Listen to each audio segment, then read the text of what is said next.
Na última década, o Brasil reduziu em 22% a incidência de casos novos de tuberculose e em 20% a taxa de mortalidade da doença. Apesar dos números favoráveis, quase 5 mil brasileiros morrem todos os anos vítimas da infecção, o que sinaliza a necessidade de se alcançar métodos mais efetivos para prevenir, diagnosticar e tratar a doença. Tuberculose é o tema de hoje do Viver Ciência. A tuberculose é uma infecção causada por uma bactéria transmitida através das vias aéreas. A pessoa com tuberculose espelha ao falar, espirrar ou tossir pequenas gotas de saliva com agente infeccioso, que pode contaminar os indivíduos presentes no ambiente. A bactéria infecta as células, principalmente do pulmão, e progressivamente vai destruindo esses tecidos, esses órgãos, levando à disfunção, à perda da função desses órgãos. Pode se disseminar por outros órgãos além do pulmão e levando a doença grave, A pessoa pode ter tosse, pode ter febre, pode ter perda de peso e nos casos mais graves a pessoa pode vir até a falecer.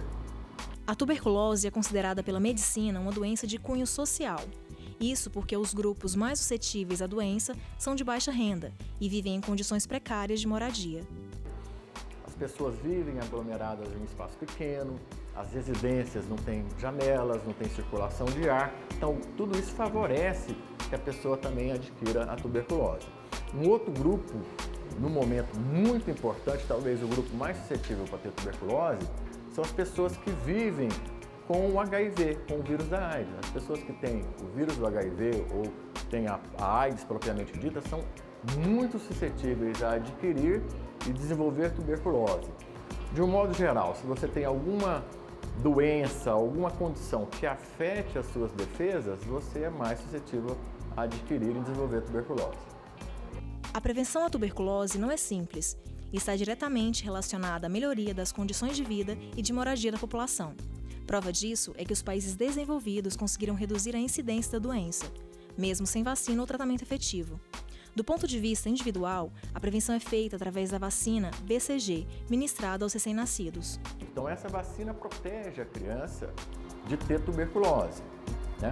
O adulto, a vacina não funciona adequadamente, então a vacina funciona bem para proteger as crianças.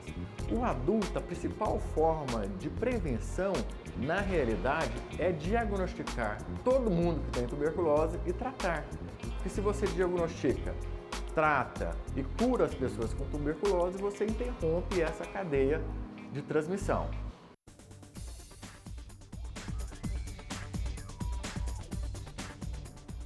Olá!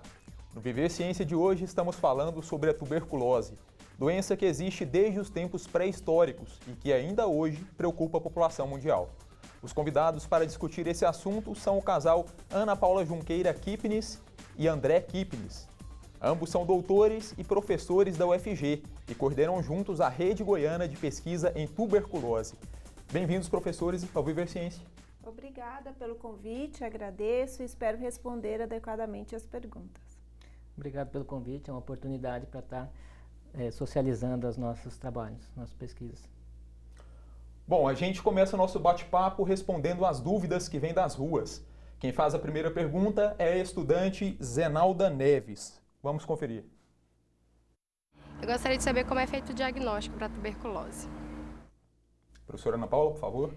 O principal método de fazer o diagnóstico são os sinais e sintomas dos indivíduos com tuberculose. Tosse persistente por mais de 3 semanas, emagrecimento, suor noturno que reflete uma febre, E se você tem esses sinais e sintomas persistentes por muito tempo, você deve procurar um ambulatório clínico que vai ser diagnosticado pela presença da bactéria no escarro.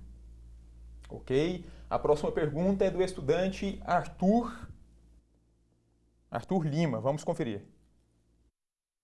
Bom, eu gostaria de saber como é feito o tratamento hoje em dia.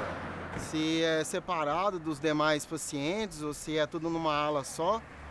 E se ainda existe muitos casos, se é contado, porque a gente não ouve falar mais. Professor André, por favor. Então, a tuberculose é uma doença muito antiga, há mais de 1000 anos que ela está com a gente. E antigamente, no século passado, ela realmente se existia essa segregação dos indivíduos dos pacientes. Mas já a partir da década de 60, eles passaram a não ver a necessidade de separar os pacientes. Então, hoje, o paciente com tuberculose, ele não é separado da sociedade ou de outras pessoas. É evitado o contato, porque é uma doença contagiosa, ela transmite para outras pessoas. Então, a pessoa com tuberculose ativa, enquanto não está sendo tratada, ela tem que ter algumas restrições, como, por exemplo, o uso de máscara. Existe também a questão da resistência à tuberculose, à bactéria. Então, nesses casos em que se desenvolve a resistência, aí é uma questão mais grave que o paciente precisa ser realmente separado dos demais para evitar a transferência dessa bactéria mais resistente. E o que o espectador perguntou, realmente existem muitos casos de tuberculose, principalmente no Brasil, são 70 a 90 mil casos novos por ano de tuberculose ativa. Então, é um número bastante significativo. Bom, a última pergunta é do estudante João Paulo de Souza. Eu queria saber se o Brasil investe na busca de novas vacinas e novos tratamentos para essa doença. Professora Ana Paula?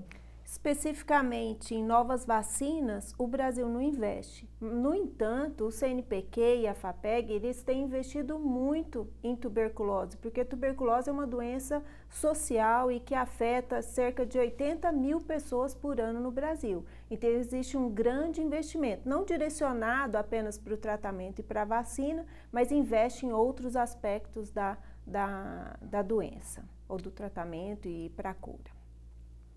Ok, o Viver Ciência faz agora o seu primeiro intervalo. A gente volta em instantes. Ainda hoje, você vai conhecer os estudos desenvolvidos pela Rede Goiana de Pesquisa em Tuberculose, com foco na prevenção e tratamento da doença. E ainda, vai entender como funciona a clínica médica da Faculdade de Medicina da UFG, que realiza atividades de promoção de saúde junto à população.